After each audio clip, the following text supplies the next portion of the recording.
Howdy there, YouTube world, man. It's me, still Uno. I'm still doing the risk log vlog, man. And this is entry number 8. Entry number 8 is deep. I've got my brother Edu here with me. You can say hi. Hello. Alright, so just a little backstory, Edu, for you to understand like what I'm doing here, and then for them to understand what you're doing here. Right. You know, so what I'm doing here is today's the 8th of February. Right. So so far it's been 8 days. I've been taking a risk a day. Right. You get what I'm saying? Like, I resigned from my job at the end of January, and I'm trying to challenge my fears Right. and myself. And you know, it's my birthday at the end of the month, so I'm doing this. We can just say it's personal development, you know. And this morning, when I woke up, I knew I had to go to town. By the way, Edu's my barber. He's my barber. He's been cutting my hair since, but we'll get into that because it's part of the whole story. You know, this morning when I woke up, I was asking myself, man, so what risk am I going to take today? You know, and I was tempted to even think, well, if I don't take a risk, no one will ever know. Yeah. You know, but I wouldn't be able to live with myself, right? So I took an easy one. You saw that t-shirt I was wearing? Right. Yeah. that was a risk I took. I was like, you know what, I'm going to wear this shirt. I wanted to go to the police station. Seriously? Yeah. I'll show you guys the shirt one day. But I wanted to go to the police station to get my documents certified. Okay. You know, the ones that I do have, because I'm starting a business with a friend of mine, etc., etc. Right, so all I thought was, yeah, maybe if I wear this shirt, people are going to look at me weird and I'm taking a risk, you know, and I was going to come and tell everybody the story and it was going to be funny and life was going to go on. But I was going to town today because I wanted to get a haircut. You see, it's the reason why I'm looking so fresh today. And you know, it's been cutting my hair since 2016. 2016, yeah. I'm from Brown. Yeah. And I popped in to see Edu, man, and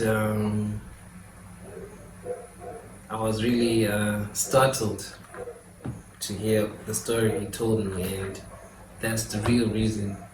I said, forget the t-shirt.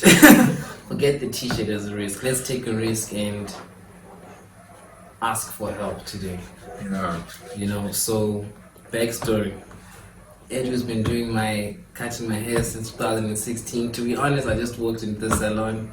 I was feeling rugged. There was probably a girl I was trying to impress. I was like, no, I need a haircut. He cut my hair, and you know, we had a good conversation and we exchanged contacts, and I've been there many times since. To sustain. Yeah. Yeah. So much so, let me tell you a true story. So much so that I think after 2 or 3 visits to get my hair cut, he asked me to be his best man at his wedding. That's how far we go, bro. That's how far we go. Touch my blood, touch my blood, man. Touch my blood. So yeah. I don't think I was the best man eventually, but I did give a speech at your wedding. At least. Yeah, I gave At least. I gave a speech, man, and I was very honored to be there. It was a great wedding, and that's the main reason why when I walked into your shop today, Yeah. and you told me what you told me, you know, I was devastated because I was there. I was there on your wedding day. Mm-hmm. So I don't want to tell your story, but what I want to emphasize now, and I will after you tell your story, is that the risk we're taking today is reaching out into the world asking for help. This man is in a situation that okay, all right. If anyone can help, man, please listen to his story, and yeah, we'll take it from there. Yeah. Actually, it was last year because we were going to what's it called, the pandemic stuff. Like he knows, I work at the salon. My wife too owns the salon at Melin. Okay. Yeah. So I think it was in level 3 or so. So back then some things were open, like the salons were open and all that stuff. So there was a little bit move around and all that stuff. I remember people were happy that the Yeah, salons it was were open. Yeah. So before then, we were going for ASCOs and all that kind of stuff, trying to survive, to put one or two together to make ends meet and all that, pay bills and all that kind of stuff. So that Thursday was July 23rd, 2020. July 23rd, 2020. Yeah, 2020. Yeah. So I was in the bedroom, woke up that morning. She was already in the bedroom taking a bath. So me, I was still sitting in the bedroom. So when she finished, then I rushed into the bedroom myself. So while I was taking my bath, she called me and said, "Baby, are you going to use your black cap today?" I said, "No, I'm going to use the other one. If you want to use it, you feel free to use it." And then she asked me, "Are you sure about your black cap?" Yeah, the black face cap. Okay. Yeah, because I have two. I have the black one and also I have the ash one that Mali wear. Okay. So she said, "Okay, since you're going to use the ash one, let me use the black one." And I said, "Okay, sharp, it's fine." Then she said, "Okay, I'm going to see you in the evening." And I said, "Okay, it's fine. We'll see you in the evening when we come back from work." Yeah. So she dashed out, and so I took a bath, I went to my workplace, finished from the work and that kind of stuff. Then I went back home to the flat. Then I went to the flat. I was in the flat. It was around 8 o'clock in the evening. I was doing something in the bedroom. Then my phone rang. You were inside the bedroom? Inside the bedroom, yeah. Then my phone rang. So that was because I was having two phones. You know? The other phone I use it for family and friends and all that. Then the other iPhone I use it for business and that kind of stuff. So that iPhone rang. Then I checked. It was my sister-in-law who was calling me for Nespresso. So I was like, the iPhone one is the business one. The business one, yeah. So I was like, because it didn't actually wasn't my sister-in-law who was calling. It was written my mother-in-law that was calling. So I was like, oh, why is she calling me at this time of the day? What's happening? So then I now rushed and picked the call, and I heard my sister-in-law's voice. And they said, "Hey, Sidari, somebody just called and said Sisi's body is lying on the road." I said, "What?" I said, "Okay." She now sent me the number, forwarded me the number, then I called the person. It was a guy who picked the call. So I was like, "Hello, no, I didn't call that number. Actually, I called my wife's phone." Yeah. After hearing the news. After hearing the news, I called my wife's phone and I heard a guy's voice. Because my thought was like, was she eaten by a runaway car or something? So I was thinking maybe a runaway car eat her and run away and that kind of stuff. So when I picked the call, it was a guy's voice I heard. So I was like, "Sorry, the phone you're having, or the person you're speaking to right now is the husband to the person who owns that phone. Can I please speak to my wife?" That's what you said? Yeah. To the man? To the man on the call, yeah. And he said, "The lady you're trying to reach right now is not going to take your calls because she's still lying down here and she's unconscious." And I asked, "Where is this place?" You understand? That guy gave me the address, quite alright, but because I was kind of in shock, I couldn't remember.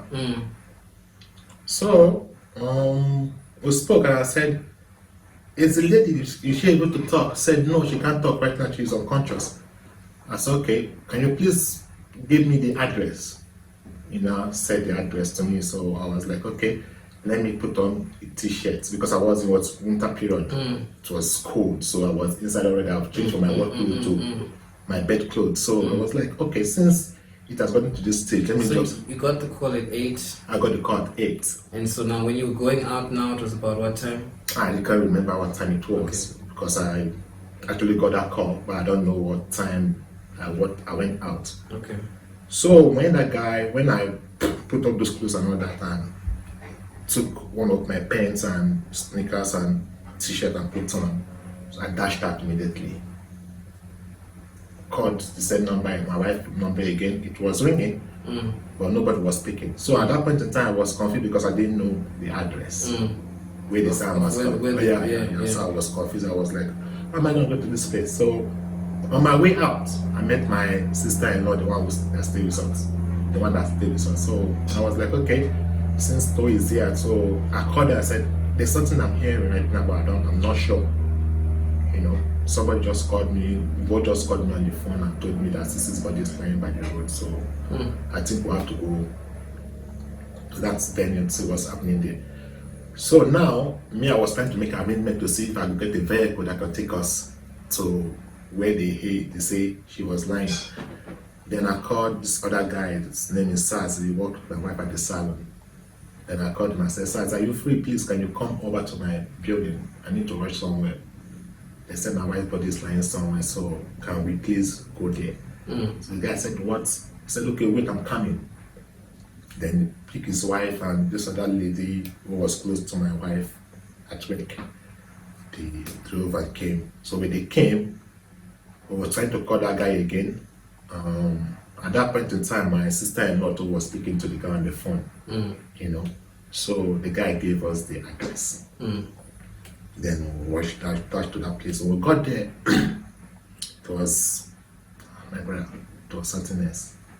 It was something else. Because I didn't believe it was something that was going to happen to me. So when I got there, it was like the ambulances were already there, whatever, they were all there and all that. Then as we arrived at that place, the flashlight from the car we were using to get to that end flashed to where my wife's body was lying. I saw the sneaker she was putting on in the morning when she left the flat. So I was like, oh, no, this can't be true. You know, so when I tried to get close there, the people who were in charge said, no, you can't get more closer because you don't need to see her the way she was right now. You just have to remember her, the memory you have of her. So I was like, why? I said, no, you can't see her right now. So at that point in time, I couldn't still believe that she was lying down there. But so as time goes on, trying to know what actually happened. Was it a runaway car or somebody tried to rob her and throw her off the car or something?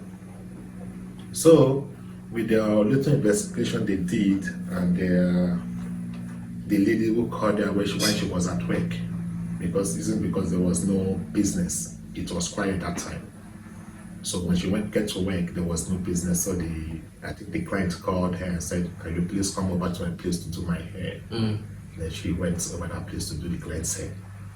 You get, so when she finished, the client, and the other daughter said she wanted to do her hair too. She finished the daughter, and then the last one, I think she was doing the last one, then she couldn't finish. They had dinner though. They finished dinner and kind of stuff. So they said, okay, let's offer you a ride back home the way we used to do. So she said, no, it's still early since it's around 6 o'clock, so let me just take a taxi.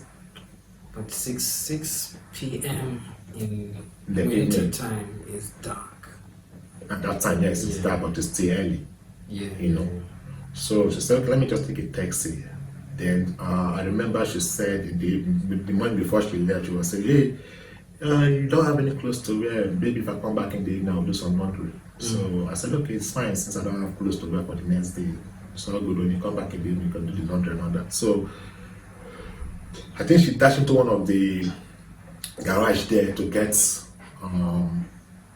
detergent to wash clothes. You understand? So when they came out, she now flagged down the taxi. This taxi was having an hazard.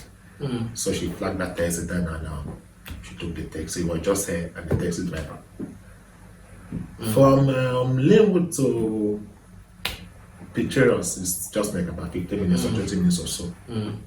So I don't know what conspired afterwards. She got into the taxi and we ended up getting the story that about this line by silver time. Yeah. It's the opposite direction. Yeah. So I didn't know what actually conspired. I didn't know what happened afterwards. So, I mean, I've been saying it to you the whole day. I can't say it enough, man. I'm really sorry. Yeah. I'm really sorry. And it brings the story you just told, the devastating story you just told, brings us to the point where you are right now. It's 6 months later. The police were there at the scene of the crime. Yeah. They called you. But up till this day, yes, you have a case number, but you don't know what happened. And nobody is updating you. You don't know. You have all these questions. And no one has been able to help you after 6 months. You just lost your wife. Your wife, who you met online while you were in Nigeria. And you fell in love with her online and came all the way to South Africa to be with her and marry her. And I was there at that wedding. And I didn't know that you met online while you were in Nigeria. Yeah, I met my wife. Until today. I met my wife 2010, 11.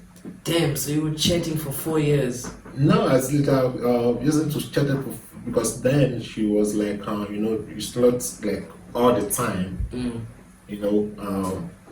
Sometimes it happens to shout, sometimes you don't shout, maybe for a week or so, thereabout, So, but for that 4 years, we were in communication. Wow. Yeah. Until you eventually came in South Africa, in 2015. 2015. In 2016, I you got got married. Yeah. And I was there. And it's 2020, and you're telling, 2021 now, and you're telling me this story. And this is your heart, your better half, and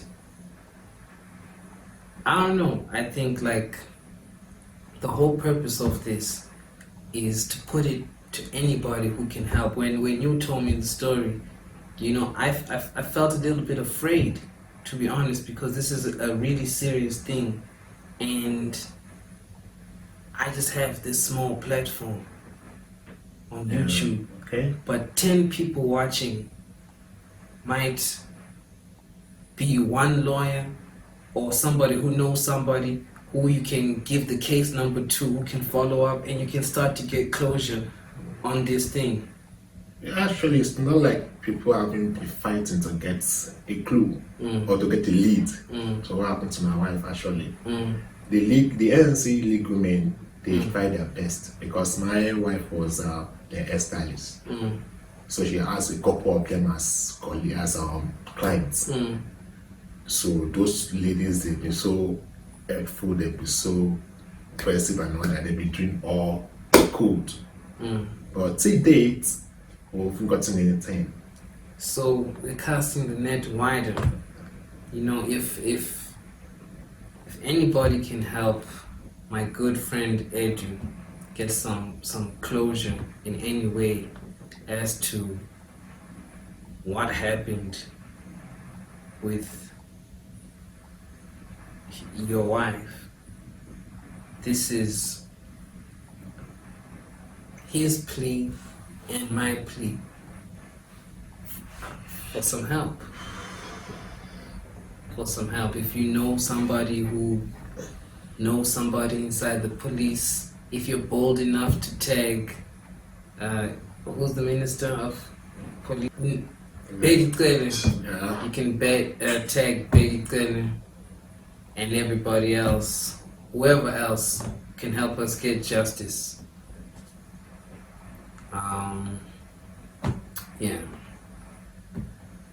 Man, thank you so much Thank you for having me. for coming to my YouTube channel. entry number 8. I hope this helps. I hope more than anything, I hope I hope so it helps, too. it helps you. I hope so too. Because the matter will please my heart so much that we got justice from this and all that. So at least wherever my wife is right now, she'll be happy. At least she got justice. You know, because it won't be that good enough for us to remain in the dark for almost a year now, and nothing is coming up. You see? Yeah. So If you want to help, if you know anybody who can help, you can hit me up via the DMs on all my socials on YouTube, and I'll be in contact with Edu. yeah. And yeah, man, let's see what we can do. I hope so. Let's see what we can do. Yeah. Yo, thanks so much, man. Thank you so much for Thanks being for having me, strong. man. Thanks. I appreciate you coming in Yeah, and thanks, man. Thanks. sharing your story. YouTube. My name is Uno, entry number 8. Peace.